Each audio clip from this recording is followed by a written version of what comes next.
Have you ever been in a situation where you spoke with all the logic in the world, but somehow people still dismissed you? I used to believe that to be respected, you had to fight for every word, to defend your point like a soldier on a battlefield. But one day, in the middle of a heated meeting, I realized something that changed the way I communicate forever. I raised my voice. People went silent, but not because they respected me. They were simply waiting for me to stop. That day I learned that real power doesn't come from shouting. It comes from presence, from calmness, from words so deliberate that they can't be ignored. The truth is, you don't need to raise your voice to command respect. You need to raise your clarity. And once you learn how to do that, people start treating you differently. At work, at home, and even in the smallest interactions. So today, I'm going to share 5 phrases that, when said at the right moment, make people listen. Phrases that express calm strength, the kind of strength that can silence a room without saying much at all. Stay until the end, because phrase number 3 changed the way I deal with conflict forever. Epictetus once said, "It's not what happens to you, but how you respond to it that matters." The Stoics understood that self-control was the highest form of power. They believed that when you control your words, you control the entire situation. And that's exactly what we're going to learn to do. Throughout my life, I've failed many times at this. I've lost my temper, spoken too soon, and regretted my words. But over time, I began to see a pattern. Every time I spoke from emotion, I lost respect. Every time I spoke from reason, I gained it. The difference between those 2 moments was just a few seconds, the pause before I spoke. And in that pause lies the essence of Stoic wisdom. Let's begin with the first phrase. Phrase 1. I understand your point, but I disagree. I remember the first time I used this phrase. I was working with someone who loved to dominate every discussion. In the past, I would have argued, defended myself, and left the conversation exhausted. But that day, something in me shifted. I listened quietly, took a breath, and said, "I understand your point, but I disagree." The room went quiet, not because I'd proven anything, but because I'd shown control. This phrase tells the other person, I'm listening, I'm calm, but I won't be moved by pressure. In Stoic philosophy, this is known as separating judgment from emotion. You don't react, you respond. You don't try to win, you stand your ground. You don't need to justify yourself endlessly. By simply acknowledging the other person's point, you remove their need to keep convincing you, and by calmly stating your disagreement, you affirm your independence. It's a phrase that sounds gentle but feels unshakable. The first time you use it, you'll sense a shift. People will pause and start weighing their words around you. Phrase 2. I don't find that appropriate. This one came to me after a personal failure. I once stayed silent when someone made an offensive comment toward a colleague. I didn't want to cause trouble, but silence, I realized, often sounds like agreement. Later, when I reflected on it, I felt ashamed, not of what they said, but of what I didn't say. From that day on, I made a promise to myself. I would always protect my dignity and the dignity of others, but with serenity. So, the next time I found myself in a similar situation, I calmly said, I don't find that appropriate. Nothing more, no lecture, no anger, just calm conviction. And that was enough. The person immediately stepped back. Seneca once said, "He who respects himself will be respected by others." That's exactly what this phrase does. It draws an invisible line. You don't need to explain why you're uncomfortable. You simply state your standard. When spoken firmly, this phrase makes people reconsider their tone, their jokes, even their attitude, because they sense they've crossed a line with someone who knows their own worth. Phrase 3.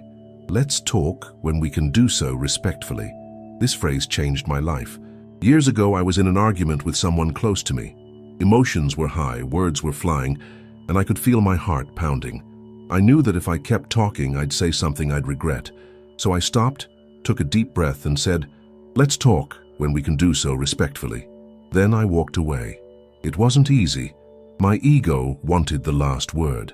But that moment of silence became one of the most powerful in my life. Because for the first time I realized that walking away is not weakness, it's wisdom. Epictetus taught that we can't control what others say, but we can always control how we respond. When you use this phrase, you're not running from the conflict, you're mastering it. You're setting the rules for when and how communication happens. This phrase disarms aggressiveness instantly. It shifts the focus from the argument to the behavior. And that's why it's so powerful. It shows that respect is the condition for any conversation with you. The first time I said it, the other person looked at me with surprise. Later, they came back calmer, ready to talk. That's when I understood. When you lead with respect, people eventually mirror it. Phrase 4. I'd prefer not to continue this conversation. There are times when silence is more elegant than any argument. I learned this the hard way. After spending years trying to convince people who didn't want to understand, I would repeat myself, hoping logic would do the job. But the truth is, not every discussion deserves your energy. One day, during a pointless back and forth, I simply said, I'd prefer not to continue this conversation. And I walked away. The peace I felt afterward was almost shocking, because for the first time, I realized I didn't owe anyone my emotional energy.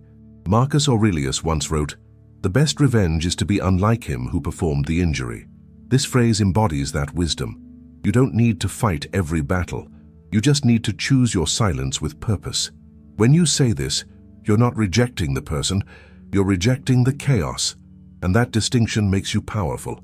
It's a reminder that protecting your peace doesn't make you cold, it makes you clear.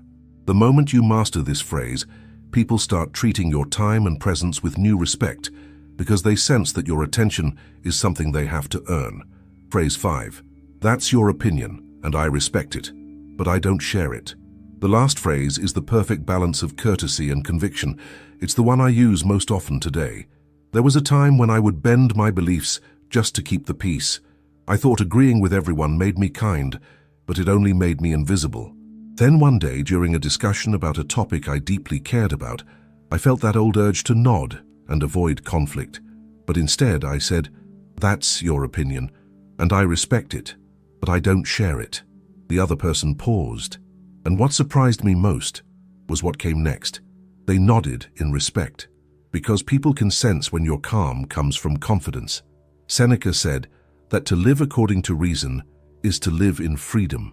This phrase is freedom in words. It allows you to remain polite while keeping your integrity intact. You acknowledge the other's view, that's empathy, but you affirm your own truth, that's strength, and that balance is what earns you genuine respect. When you use this phrase, you no longer fear disagreement. You see it for what it really is, a sign that you think independently. Now you know the 5 phrases that command respect without shouting. I understand your point, but I disagree. I don't find that appropriate. Let's talk when we can do so respectfully.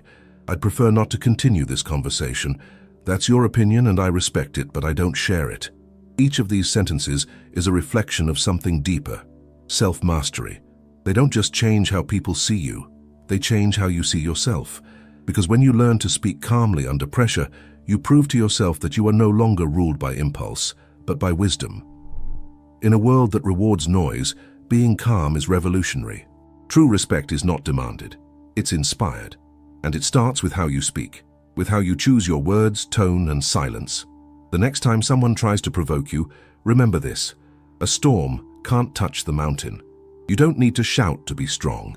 You just need to stand firm, steady, and clear. At Stoic Spring, I teach you how to speak, think, and act with the wisdom of the great philosophers, so you can live with more respect, more peace, and unshakable inner strength. Subscribe now and start your journey toward calm authority. And tell me in the comments, which of these 5 phrases are you going to use first? I'll be reading every answer.